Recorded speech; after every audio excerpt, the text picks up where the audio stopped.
चतुर नाम वपुए के जिनके पद रज परसता नासत विघ्न अनेक सब धरती पावत सब वन कलम कटाय सात समुद्र शाही करऊं सतगुरु गुण लिखा न जाय। राम राम राम राम राम राम राम राम।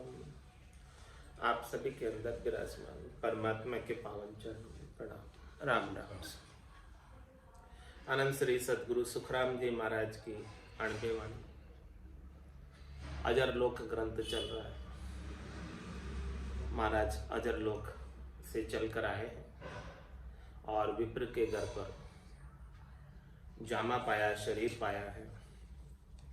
लेकिन महाराज फरमा रहे विप्र की सब करू नहीं कोई, आविद जान लखे नर सोई।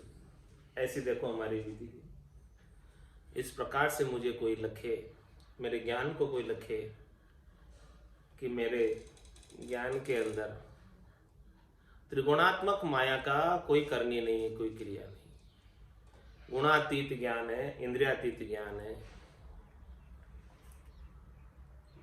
बहुरी क्रिया बहुविध करी है, जहाँ उपजे त्याही फिर खप है। तीन लोक में त्रिगुण माया, ब्रह्म धाम चौथे पद भाया। बहुत समझा रहे महाराज, बहुत समझा रहे हैं। किस प्रकार से समझा रहे हैं? बहुर क्रिया बहुविधि करे। इस संसार के अंदर अनेक प्रकार की करनियां हैं, अनेक प्रकार की क्रियाएं हैं, अनेक प्रकार के हद के व्यवहार हैं, धर्म के आचरण हैं, आचार विचार हैं, 52 अक्षरों के अनेक प्रकार के ज्ञान प्रचलित है। इन सब ज्ञानों को, करनियों को, क्रियाओं को बहुत प्रकार से करते करते जीव मनुष्य कितनी बार उत्पन्न हो गया और कितनी बार समाप्त हो गया। जहां उपजे ताई फिर खप है। जिधर उत्पन्न हो रहा है उधर ही खप जाता है, यानी इस हद में ही उत्पन्न हो रहा है और हद में ही फिर से मृत्यु को प्राप्त हो रहा है। इस हद यानी त्रिलोकी के त्रिगुणात्मक माया के घेरे को छेद नहीं पा रहा है, इसका भेदन नहीं कर पा रहा है, इसको बाहर नहीं निकल पा रहा है। इस त्रिगुणात्मक माया की हद से बाहर नहीं निकल पा रहा और यहीं का यहीं घूमता रह रहा है, इसी के अंदर, इसी चक्रव्यूह के अंदर फंसा हुआ है और ये चक्रव्यूह भेद नहीं पा रहा है। चक्रव्यूह भेदने की ज्ञान सदगुरु प्रदान करते हैं। तो इस त्रिगुणात्मक माया का चक्रव्यूह को भेदन करके चौथे लोक में पहुंच जाते हैं। 3 लोक में त्रिगुण माया, जब तक 3 लोक में जाओगे तब तक तो ये त्रिगुणात्मक माया 3 लोक में तो रहती है, लेकिन चौथे लोक में माया का लेश मात्र भी नहीं। 3 लोक भवन चतुर्दश एक काल को ग्रासा, सदगुरु मेहर बिना नहीं छूटे जन्म मरण भव त्रास। ये भवसागर की जो त्रास लगी हुई है, बार बार जन्मने की और बार बार मरने की, वो बिना सदगुरु की मेहर के, बिना ये त्रिलोकी के चक्रव्यूह के भेदन के, बिना त्रिगुणात्मक माया के चक्रव्यूह के भेदन के ज्ञान के बिना नहीं मिट सकती। तो बहुरी क्रिया बहुविध है। इस केवल्य ज्ञान के बिना भले कितनी ही क्रिया कर लो, कितनी ही करनी कर लो, लेकिन उपजना और खपना मिटने वाला नहीं। मिटेगा तो केवल और केवल एक सदगुरु के ज्ञान से मिटेगा, इसके बिना नहीं मिटेगा। जब तक त्रिलोकी में रहोगे तब तक तो काल का ग्रास बनना ही पड़ेगा, नहीं चाहते हुए। कोई मरना नहीं चाहता, लेकिन मृत्यु तो निश्चित है, आनी। 3 लोक में त्रिगुण माया और ब्रह्म धाम चौथे पद भाया। ब्रह्म का जो धाम है वो चौथा पद है, वो त्रिलोकी से बिल्कुल अलग है। उस चौथे पद को जो प्राप्त कर लेता है, फिर उसे त्रिलोकी में जन्म धर के आने की आवश्यकता नहीं। उसकी इच्छा हो तो आवे, लेकिन वो विवशता नहीं है, मजबूरी नहीं है आने की। ये संत सदगुरु जो है अपनी इच्छा से नित्य अवतार कभी भी अवतरित हो जाते हैं त्रिलोकी में, लेकिन वो बंधन में नहीं है, मुक्त है। वो मुक्त आत्माएं हैं वो कभी भी आ सकती है, कभी भी जा सकती है। उन्हें आने की व्यवस्था नहीं है, लेकिन वो अपनी इच्छा से अपने जैसे हंसवती आत्माओं का उद्धार करने के लिए, कल्याण करने के लिए इस धराधाम पर नित्य अवतार के रूप में अवतरित होते हैं और ऐसा कैवल्य का ज्ञान बख्शिश करते हैं। त्रिगुण माय लेश नहीं आवे, ब्रह्म धाम के सी विद जावे। पूरब जाए पिछम को जोवे, दोय गेल मेला क्यों होवे। मतलब त्रिगुणों, इस त्रिगुण में रजव सत और तम में वो ब्रह्म का ज्ञान लेश मात्र भी नहीं आता। त्रिगुण मात्र माय लेश नहीं आता, लेश मात्र भी ये तीन लोक की करनी और क्रिया में वो ब्रह्म ज्ञान ब्रह्म की करनी नहीं है, ब्रह्म का ज्ञान करने में है ही नहीं। बे करने का देश है, बे करने की चीज। कह सुखराम शब्द की महिमा, कहता बणिए न काई, साधन ध्यान बिना सुन सिमरण लिया अमर गति। करने का कोई काम ही नहीं है इसमें, बे करने की चीज बिना ही करने के प्राप्त होता। बहिरंग कोई करनी नहीं है इसमें, बाहर का कोई उपाय नहीं है। हे भूप निज नाम मुखमाय नहीं आवे, ज्ञान गम सोजा गतनाय पावे। तत्व रूपी गुरु की दिल में भाई, निज नाम जागे शिस्तन माए। क्या करनी है, क्या करनी मुर्दा की भी पड़ी संजीवन आन।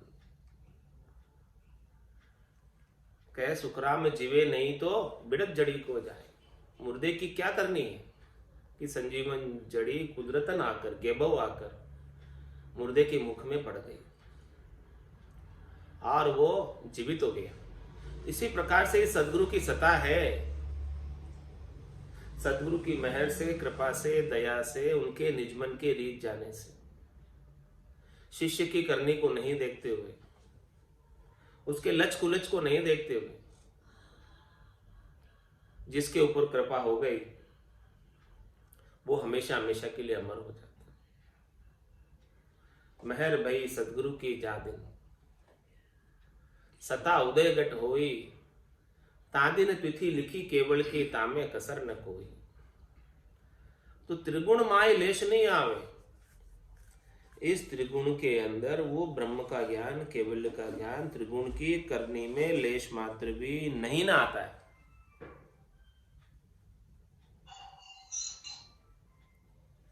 ब्रह्म धाम कैसे भी जावे जब वो करने में है ही नहीं, करने में है ही नहीं, सीखने में है ही नहीं, सिखाने में है ही नहीं, 52 अक्षरों में आता नहीं, राम कागदा ऊपर मंडे नहीं, मुख और जिब्या पे आवे नहीं। इंद्रियों से उसे देखा नहीं जा सकता, आंखों से, कानों से उसे सुना नहीं जा सकता, मुख से उसे उच्चारण करके बताया नहीं जा सकता, और हाथ से उसका स्पर्श करके आकार का आकलन नहीं किया जा सकता। उसका कोई रूप नहीं है, रंग नहीं है, वर्ण नहीं है। रूप वर्ण तड़का को केसु, कैसा उसका रूप है, वर्ण है, कुछ भी तो नहीं है। तो महाराज हमारे ये इंद्रियों में आता ही नहीं है, देखने में, सुनने में। देखिए सुनिए गुनिए मन माही, मोह मूल परमारथ नाई। त्रिगुण माय लेश नहीं आवे, ब्रह्म धाम कैसे विधि जावे। तो किस प्रकार से जावे ब्रह्म धाम में? भाई ये इंद्रियों में नहीं आता, नहीं देखने में आता, नहीं लिखने में आता, नहीं सुनने में आता, नहीं करने में आता है।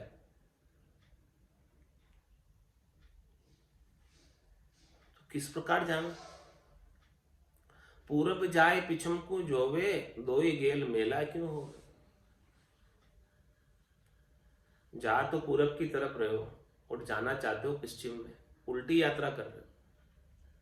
राम चरण मोए इचर जावे, पूरब वस्तु पिछम को धावे, उल्टी तरफ दौड़ लगा रहे हो। कैसे मिलेगा? अरे भाई ये करनी में नहीं है, तुम करनी और क्रिया के दौड़ लगा रहे हो, कहां से मिलेगा ये? ठहर जाओगे तब मिलेगा, भागने से नहीं मिलेगा। इसलिए कहा कि 68 को काहू को फिर ये सूरत समेट नाम में धरी। बैठ जाओ एक जगह, वहां मिल जाएगा। दौड़ते रहोगे इधर उधर तो नहीं मिलेगा। दौड़ने से नहीं मिलेगा, बैठने से मिलेगा। सब जगह की दौड़ को बंद करके एक जगह बैठ के सदगुरु के ज्ञान को धारण कर लो। जैसा सदगुरु कह रहे हैं वैसा अनुसरण कर लो। गुरुमुखी हो जाओ, वो ज्ञान का अनुभूति सदगुरु की कृपा से, मेहर से, दया से हो जाएगी और तुरंत ही हो जाएगी और घट के भीतर ही हो जाएगी। कहीं बाहर जाने की आवश्यकता नहीं और कोई बाहर की सामग्री की जरूरत नहीं, कुछ करने की आवश्यकता नहीं। अन्य क्रिया जिन पाया जिन गटे ही पाया, बायर फिर जन्म गमाया। बाहर तो श्वासा रूपी पूंजी को ही खत्म करोगे। तो जिन्हों को भी मिला है वो सदगुरु की दया कृपा मेहर से घट के भीतर ही मिला। तो पूरब जाए पिछम को जोवे, साधना तो पूरब की कर रहा है, जाना चाहता है पश्चिम में, कैसे जाएगा भाई? उल्टी दिशा में दौड़ लगा रहा है। दो ही गेल मेला क्यों? दोनों गेले विपरीत दिशा में, पूरब दिशा और पश्चिम दिशा दोनों विपरीत है एकदम। तो सही तरफ दौड़ लगाओ, सही तरफ कार्य करो, सही दिशा सही मार्ग चुनो। केवल्य का मार्ग चुनोगे तो केवल्य की मंजिल आएगी। केवल्य का मार्ग चुना ही नहीं, अन्य मार्गों पर दौड़ लगा रहे हो तो केवल्य की मंजिल आएगी कहां से? दोनों ही गेले मिलने वाले नहीं है। करनी और क्रिया का गेला पूरा अलग है और बेकरनी का गेला अलग है। बेकरनी के गेले में ठहर जाना होता है और करनी और क्रिया के गेले में करते रहना होता है। तुम्हारा फिर करते रहने से तो कभी भी करनी का अंत नहीं होता है। करनी किया कशाबो काया, सब फलदायक दीना। कै सुखराम नाम बिन रटिया, फिर 84 दिन। वापस 84 में जाना पड़ेगा, कितनी करनी कर लो। इसीलिए महाराज फरमा रहे हैं कि ठहर कर एक जगह बैठकर सदगुरु विधि से राम नाम का सुमरण कर लो, वो मंजिल आ जाएगी और कहीं दौड़ लगाने की आवश्यकता नहीं है। तो करनी कैसी कैसी करते हैं, क्रिया कैसी कैसी करते हैं, उन सबका वर्णन करके बता रहे महाराज। भ्रम में पड़े हुए कितनी करनी और क्रिया लोग करते हैं, किसके लिए? परमात्मा प्राप्ति के लिए, लेकिन होते नहीं। वो समझा रहे, धर्म पुण्य जिग करहे भारी, जन्म धरे भुगते संसारी। लोह कंचन की बेड़ी कुआवे, दोनियो माये संकट बहु पावे।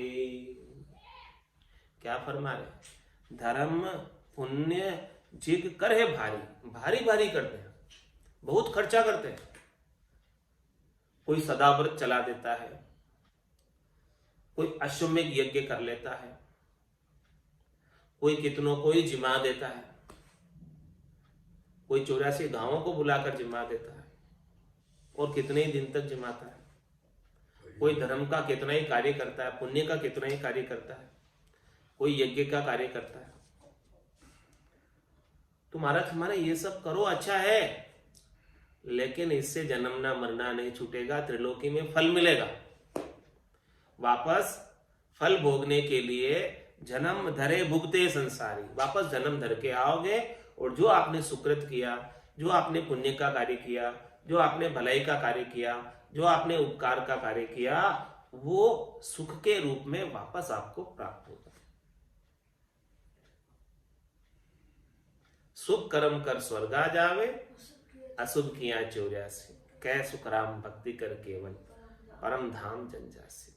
तो महाराज हमारे धर्म करना, पुण्य करना, यज्ञ करना, लोह कंचन की बेड़ी को आवे। कौन सी बेड़ी है? कंचन की बेड़ी है। सोने की सांकड़ है जो गले में डाल दी जाती है। अब सांकड़ तो सांकड़ है, बंधन तो बंधन है, चाहे सोने का हो और चाहे लोहे का, उसे क्या फर्क पड़ता? बंधन से मुक्त तो नहीं हुए ना। चाहे आपके गले में लोहे की सांकड़ बंधी हो, चाहे सोने की सांकड़ बंधी हो, बंधी तो है, छूट तो नहीं सकते, स्वतंत्र तो नहीं है, मुक्त तो नहीं है। बंधन में तो है।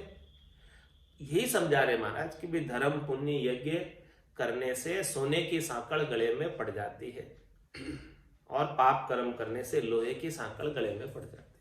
बस इतना ही अंतर, और कोई ज्यादा अंतर नहीं है। लेकिन सांकड़ तो है, अब चाहे सोने की है चाहे लोहे की। लोह कंचन की बेड़ी कुवावे और दोनों माए संकट बोवा, दोनों में ही संकट है।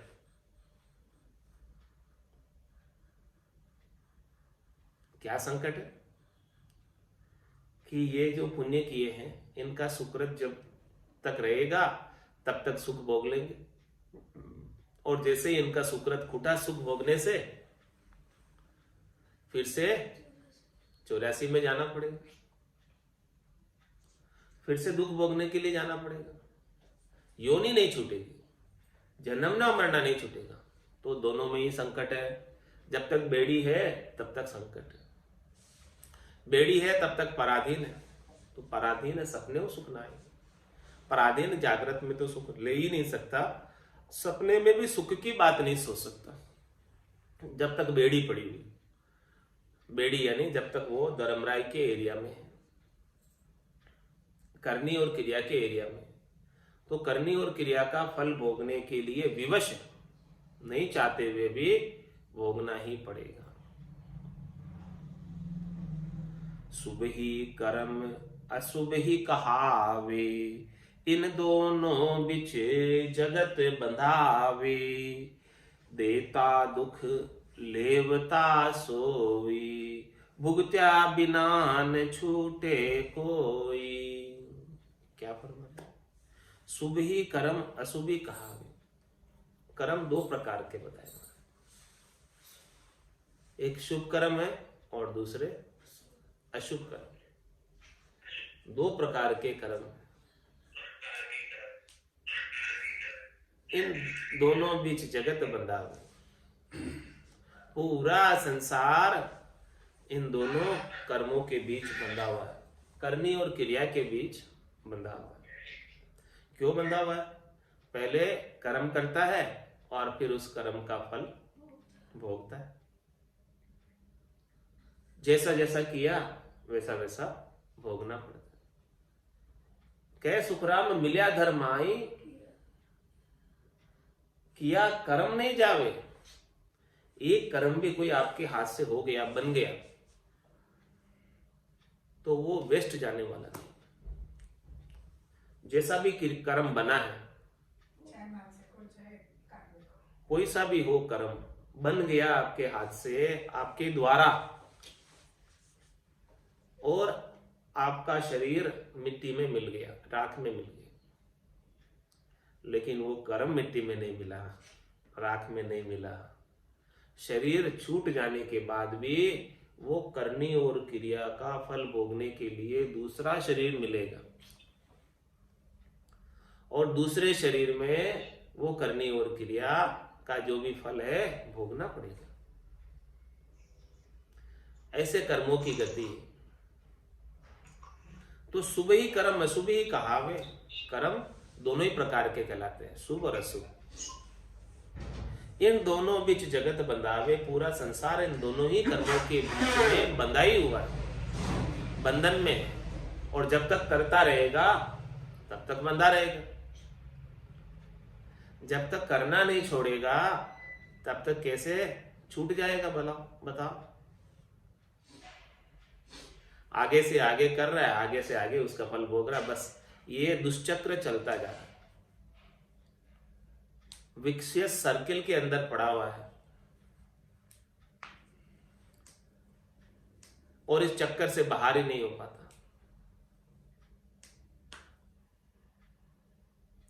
देता दुख लेवता सोई।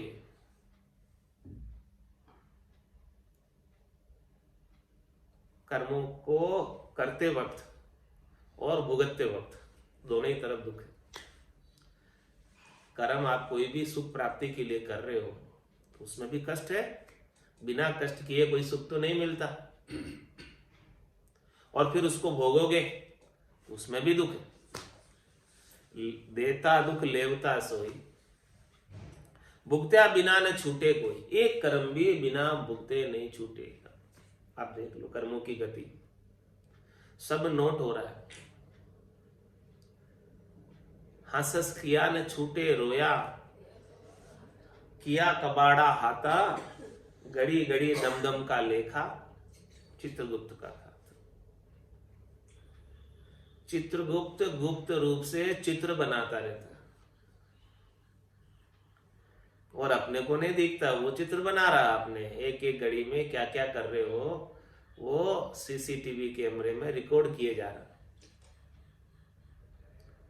और फिर वापस जब उसे भुगताने का बारी आती है तब वो रिप्ले कर देता है सीसीटीवी कैमरे को, पूरी रिकॉर्डिंग दिखा देता है। बोले देखो ये रिकॉर्डिंग तुम्हारी, और तुमने क्या क्या कर रहे थे, तुम देख लो, तुम खुद ही देख लो। अब बोलो तुम बताओ क्या दंड दिया जाए तुमको इसके लिए। जैसा सा किया है वैसा वैसा भरो वापस।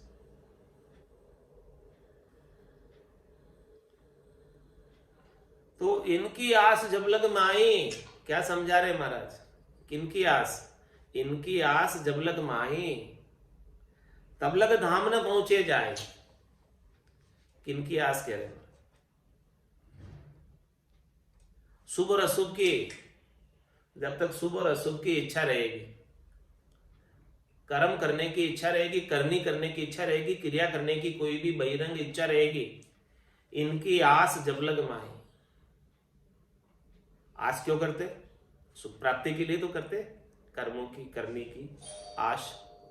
तो इनकी आस जब लग माई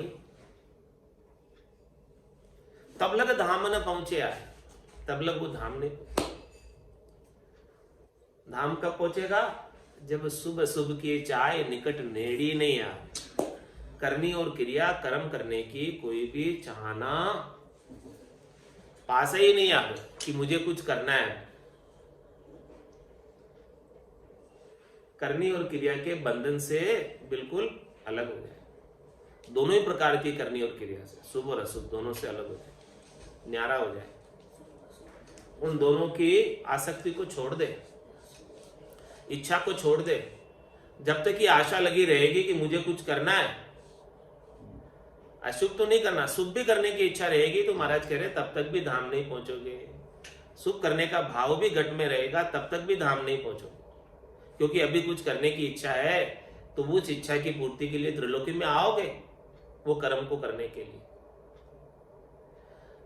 जब तक ये इच्छा नहीं मिटेगी, ये इच्छा कैसे मिटेगी, भजन सु वासना जल जाए दूजो और कोई नहीं है। इनकी आस जब लग माई तब लग धाम न पहुंचे जाए। उस धाम को प्राप्त करना है, चौथे पद को प्राप्त करना है, संतों के देश रामजनों के देश को प्राप्त करना है। कब कर पाओगे, तीन लोक सु भया उदासी, जे जन अमर लोक का वासी। अमर लोक का वास प्राप्त करना है तो तीन लोकों के सुखों से उदासीन होना पड़ेगा, तटस्थ होना पड़ेगा। तीन लोकों के सुखों की इच्छा को छोड़ना होगा, शरीर संसार के सुखों की इच्छा को छोड़ना होगा और बैठकर भजन करना होगा सदगुरु विजय से। करनी और क्रिया के परिणामों को भोगना ही पड़ता है, और जब तक इच्छा रखोगे सुख प्राप्ति की तब तक उस सुखों की प्राप्ति का उपाय करते भी रहोगे, और करते भी रहोगे तो फिर कैसे धाम पहुंचोगे। बैठकर भजन करने का अवसर ही प्राप्त नहीं होगा जब तक करनी और क्रियाओं में ही लगे रहोगे। कब समय मिलेगा, घर की गांगरत गयो जमारो, उदम आपदा माई, मुंह से ठगे भरे का उदर, पशु संज्ञा या पाए। नर संज्ञा ज्ञान ध्यान गुण साध समागम, सिमरण कथा बिलासा, जागे जिते राम ही सिमरे, सूता हुई अभ्यास। इनकी आस जब लग माही तब लग धाम न पहुंचे जाए। धाम पहुंचने का रहस्य बता रहे महाराज। परम धाम को कब प्राप्त होगा, जब सब प्रकार से सुख प्राप्ति की इच्छा का त्याग कर दो, आसक्ति का त्याग कर दो, मोह का त्याग कर दो, वासना का त्याग कर दो। और ये त्याग केवल कहने मात्र से नहीं होता। कह देना आसान है, त्याग करना मुश्किल है। त्याग तो जब होगा जब महारस ज्ञान आनंद पद उपजे, यदि यो निर्भय हो। ये निर्भय कब होगा? जब उसके घट के भीतर महारस बरसने लगेगा। सद्गुरु विधि से राम नाम करने से महारस की प्राप्ति हो जाए, राम रसायन की प्राप्ति हो जाए, राम रस प्राप्त हो जाए।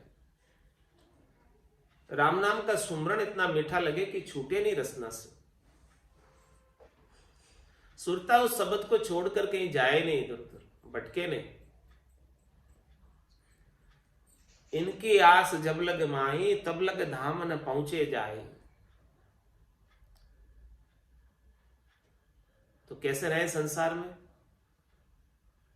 रहना तो संसार में, आसन हमारा गिगन मंडल में, रहूं जगत के माई, मेरे को मेरा जन जाने ओरा को गमना है। कैसे रहना संसार में महाराज युक्ति बता रहे। क्या युक्ति है? सहजा रहे माय है दूरा, नकचक सबे ब्रह्म का नूरा। एडी से लगाकर चोटी तक राम नाम का रोम रोम के अंदर आनंद आ रहा। रोम रोम से हो रही निरंकार झुनकार, ऐसी झुनकार लग रही। ब्रह्म का नूर तेज प्रकाश एक एक रोम में, और कितना? एक एक रोम में करोड़ों सूर्यों का प्रकाश। कोटक भाण हुआ उजियाला, दिल ही में सायब दीदार। ऐसो समियो सदैव हमारे, आठ पोर क्या सांस।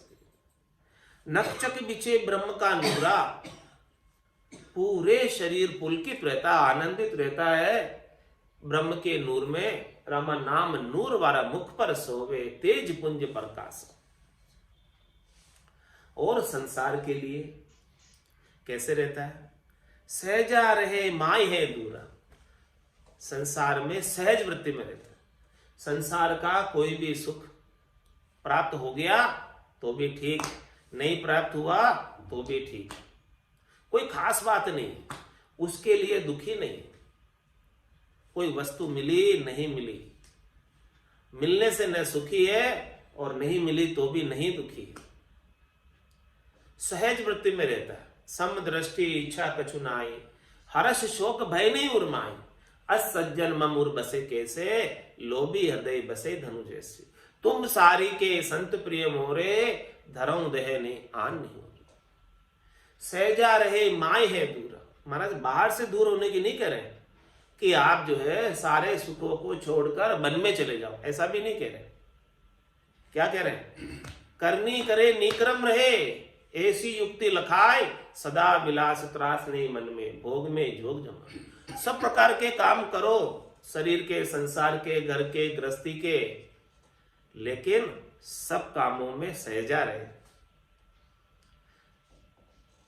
जाई विधि राखे राम, ताई विधि रही। विधि का विधान मान हानि लाभ सही।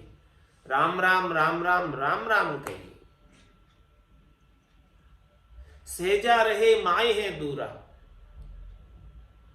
भीतर से दूर होना है, बाहर से दूर होने की नहीं कह रहे महाराज। ये नहीं कह रहे कि आप सब छोड़ छाड़ के चले जाओ। कहां जाओगे छोड़ छाड़ के? जहां जावे जहां काल गरासे, जमड़ो लारे लागो रे। सहज राम भज राम स्नेही, रहे न कोई दागो रे।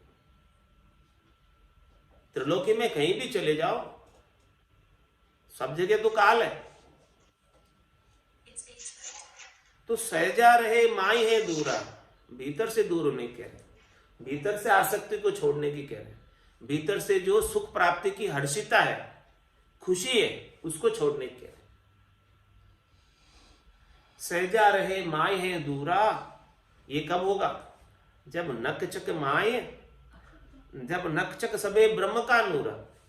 जब एड़ी से लगाकर चोटी तक ब्रह्म का आनंद आ रहा हो, राम नाम का आनंद आ रहा हो, निज नाम का आनंद आ रहा हो, सतनाम कुदरत कला नियंचर का आनंद आ रहा हो, तभी दूर रह सकते हैं। इसके बिना तो कोई दूर नहीं रह सकता। इसके बिना तो सुख में सुखी होगा और दुख में दुखी होगा। जैसी जैसी परिस्थिति होगी उसके अनुसार उसके हाव भाव, चाल चलन, व्यवहार, मन की स्थितियां सब बदलती रहेगी। लेकिन जब ब्रह्म का नूर, ब्रह्म का आनंद अखंडित उसके घट के भीतर आनंद प्रदान कर रहा है, तो ये बाहर के अनुकूलता प्रतिकूलता से न तो सुखी होगा न दुखी होगा। ये अनुकूलता आती रहेगी जाती रहेगी, प्रतिकूलता आती रहेगी जाती रहेगी, लेकिन उनका आनंद भीतर में बराबर बना हुआ है। एक पल के लिए भी आनंद में कमी नहीं, आंख रुके उतनी देर भी आनंद में कमी नहीं। और वो आनंद बढ़ता ही जाता उत्तरोत्तर, जैसे जैसे साधना की उत्तम स्थिति होती है, भजन की पूर्णता की स्थिति को जैसे जैसे पहुंचता है, वैसे वैसे आनंद, ध्वनि का तेज, सुखमणा के अमृत का बरसना ज्यादा से ज्यादा होता जाता है। ब्रह्म बिना नहीं आन दिखावे, द्रव्य बिना न गहनो कहावे। ऐसो ज्ञान उपजे माही, बिना ब्रह्म कछु दिसे नाही। जब उसके गट के भीतर ब्रह्म समाध ब्रह्मांड में लाएगी, ऐसी ब्रह्म समाध लग जावे कि त्रिलोकी में ब्रह्म के सिवाय दूसरा और कोई दिखे ही नहीं। सिया राम मैं सब जग जानी, करऊं प्रणाम जोरी जुग पानी। मन वो चवर करे मन माही, जहां देखो तहां सतगुरु साईं। ब्रह्म बिना नहीं आन दिखावे, अन्य तो अब उसे कोई नजर ही नहीं आता। यही आरती यही पूजा,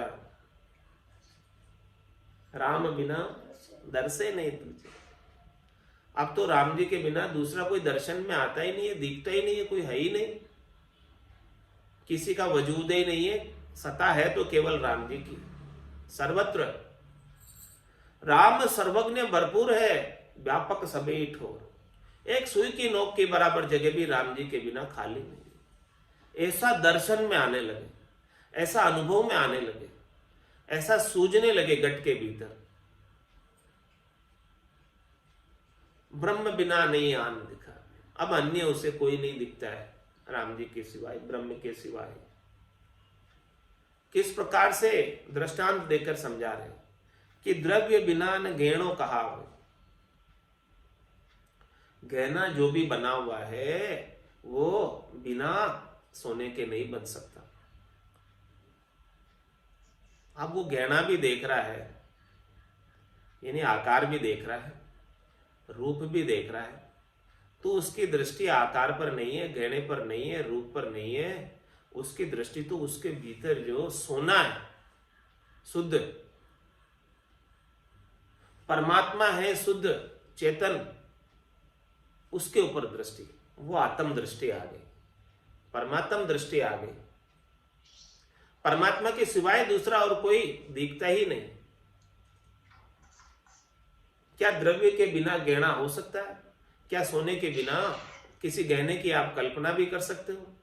इसी प्रकार से जो दृश्य जगत दिख रहा है, यह भी परमात्मा के बिना संभव नहीं। तो ये पूरा दृश्य जगत जो भी दिखाई दे रहा है वो सब राम रूप ही है, परमात्मा रूप ही है। जिस किसी का भी दर्शन करता है उसके भीतर परमात्मा के ही दर्शन करता है। जड़ चेतन सकल के अंदर परमात्मा को देखता है। केवल चेतन में ही नहीं, जड़ में भी परमात्मा को देखता है। एक सुई की नोक के बराबर कण भी परमात्मा के बिना खाली नहीं है। तो कोई भी चेतन और कोई भी जड़, जंगम स्थावर कैसे परमात्मा के बिना खाली हो सकते? ब्रह्म बिना नहीं आन दिखावे, द्रव्य बिना न गहनो कहावे। ऐसो ज्ञान उपजे माई।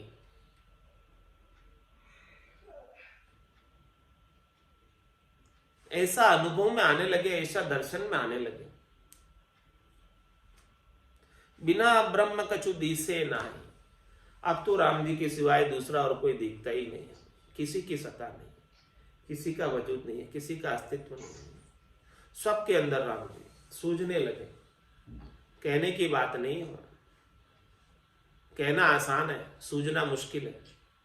सूझे ऐसा, भीतर में दर्शन में आवे ऐसा। जहां देखत तहां ब्रह्म दिखावे, द्वितीय भाव मन नहीं लावे। नैचल हो ये ध्यान जब ध्यारे, ब्रह्म देश में संत पधारे। ऐसी स्थिति होवे तब जाके वो ब्रह्म देश में जाएगा। पहले ऐसी स्थिति यहां रहते हुए होवे, जीते जी। ये पूर्णता की स्थिति, ये स्थिति कब मिलेगी, कब होगी? भजन करते करते करते करते इस अवस्था तक पहुंच जाए कि अब राम जी के सिवाय दूसरा और कोई दिखा ही नहीं राम जी। जब लग भली बुरी सब अभ्यासे, काम क्रोध अहंकारा, तब लग भय है त्रिपुटी तत्व विचार। किसका भय? वापस से जन्म मरण में आ जाने का भय। लेकिन ये भला बुरा कोई नहीं दिख रहा है।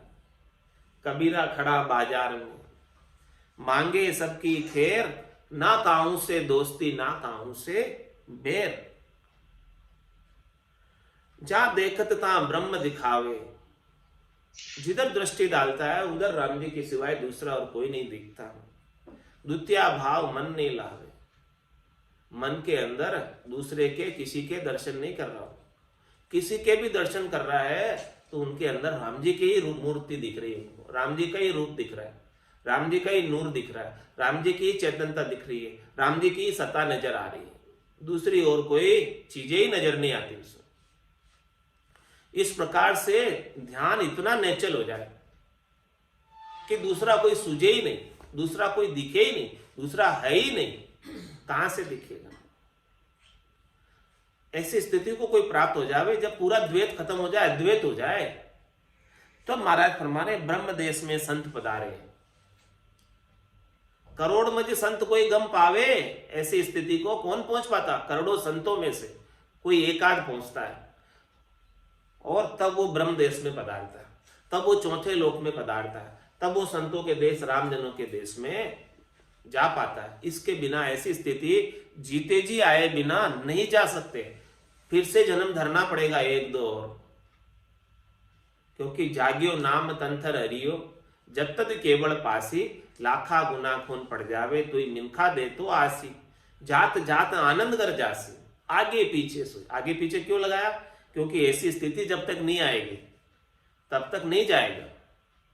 जाएगा तो जरूर, क्योंकि सत्ता जागृत हो गई है, लेकिन कब जाएगा? जब ऐसा आनंद भरपूर आ जाएगा और सबके अंदर ब्रह्म को देखने लगेगा, तभी न जाएगा, इसके बिना नहीं जाएगा।